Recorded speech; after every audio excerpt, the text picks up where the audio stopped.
திரு ஸ்ரீராம் எப்படி பார்க்குறீங்க? இது வந்து அமித்ஷா அவர்களுடைய இந்த கமெண்ட் அப்படிங்கிறது தெளிவுபடுத்தி இருக்கா, இன்னும் குழப்பத்தை அதிகரிக்குதா? Good evening. நிச்சயமாக அந்த உட்கட்சி பிரச்சனையில் பாஜக ஒரு ஸ்டாண்ட் எடுத்திருக்கு. அது அவர்களுடைய உட்கட்சி சண்டையில் நம்ம போய் அவர்கிட்ட விட்டுறாங்கன்னு ஆப்வியஸா ஒன்றாக இருந்தால் நன்றாக இருக்கும் என்பது பாஜகவுடைய நிலைப்பாடு இருந்தாலும் அவர் கேட்க போவது அவர்கள் இல்லை என்ற ஒரு சிச்சுவேஷன்ல நம்மையே போட்டு அவங்களை இன்சல்ட் பண்ணிட்டு அவர் ஒதுங்கிட்டாரு. இனிமே ஜெயலலிதா அவர்களுடைய மறைவுக்கு பிறகு பல நாட்களாக பல ஆண்டுகளாக நட்பு ரீதியா ரெண்டு பேரும் ஒன்னா இணைந்து பயணிக்கணும், ஆட்சி பொறுப்புல அதிமுக இருக்கணும், நட்பு கட்சியா நம்ம அதுக்கான நிலைப்பாட்டில் இருக்கிறோம்னு சொல்லிட்டு இப்ப வந்து அதெல்லாம் வேண்டாம்னு ஒதுங்கிட்டாங்க அப்படின்னு பார்த்தா வேண்டாம் இல்ல. நிச்சயமாக நீங்க சொன்னது எல்லாமே உண்மை. இந்த 4.5 ஆண்டு காலம் வந்து நிச்சயமாக அவர்களுக்கு தெரியும் இந்த ஆட்சி மேடமோட ஆட்சியை கண்டினியூ பண்ணதுக்கு யார் காரணம் என்பது எல்லாருக்கும் தெரியும். முடிந்தவரை ட்ரை பண்ணி பார்த்தாங்க. அவர்கள் ஒன்றாக சேர போவதாக தெரியவில்லை, இல்லை அவர்களுடைய ரிசால்வ் பண்றதா தெரியல. இங்க பாஜகவோட ரோல் இங்க இனி வேண்டாம் என்று ஒரு முடிவு எடுத்திருக்கலாம். நீங்க சொல்ற point 200% correct. Try your best.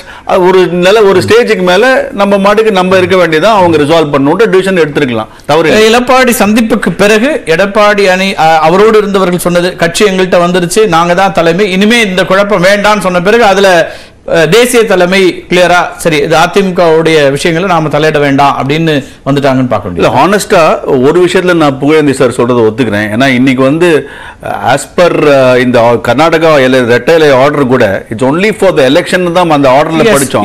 It's only for the election subject to court. So final decision என்ன வர போகுதுன்னு யாருக்கும் தெரியாது. நாளைக்கே இந்த மீட்டிங்க்கு அப்புறம் திரு ஓபிஎஸ் அவர்கள் ஒரு மீட்டிங் கேட்டிருந்தாலும் நிச்சயமாக அமித்ஷா அவர்கள் சந்திச்சிருப்பார்.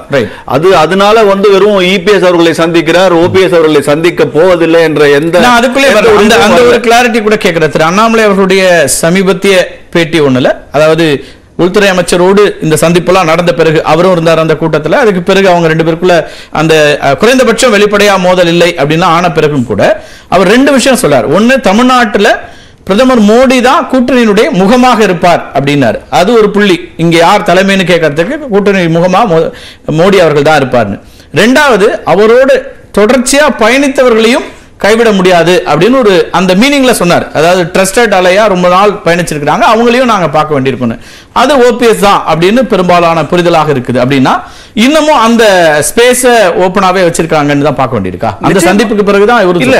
அதுல என்ன, அதுல ஒன்றும் தவறு இல்லையே. நிச்சயமாக ஓபிஎஸ் அவர்களை அவங்க நம்பி வந்த போது அவருக்காக ஒரு தூக்கி யூஸ் அண்ட் த்ரோ என்டிஏ என்னைக்கும் பண்ணதில்லை. அவங்களோட அலையன்ஸ் பார்ட்னர்ஸ் யாராக இருந்தாலும் சரி, என்டிஏ விட்டு போனவர்கள் என்டிஏ விட்டு அதுதான் சொல்ல வரேன், என்டிஏ விட்டு போனவர்கள் தானாக சென்றார்களே தவிர பாஜக இனிமே நீங்க எனக்கு வேணான்னு ஏதாவது ஒரு என்டிஏ பண்ணிருக்கேன்னு செல்வதற்கான நிலையை உருவாக்குறது ஒண்ணு இருக்கும்ல. இல்ல, நிலையை உருவாக்குறது அவர் வேணுங்கிற போது அவர் இதே என்டிஏ கிட்ட அவர் தானே திருப்பி ஓடி வந்தாரு. லல்லு பிரசாத் யாதவோட சேர்ந்துட்டு திருப்பி விட்டுட்டு அப்ப ஓடி வந்தாரு இல்ல. அப்ப அந்த நிலை அவர் தானே எடுத்து வந்தார். வரும்போது அவர்கள் வருவாங்க, போறும்போது அவங்க இன்னும் வந்து அந்த ஆப்ஷன்ஸ்ல அப்படியே தான் வச்சிருக்காங்க. அப்படி டக்குன்னு இல்லன்னு முழுமையா நம்ம முடிவுக்கு வர அவர்களுடைய சண்டை உள் நிச்சயமாக போக வேண்டாம் என்ற நிலைப்பாடு எடுத்திருக்கலாம். ஒன்றாக சேர வேண்டும் என்ற எண்ணம் அவருக்கு இன்னும் இருக்கு என்பதை நான் பார்க்கிறேன். Right, okay.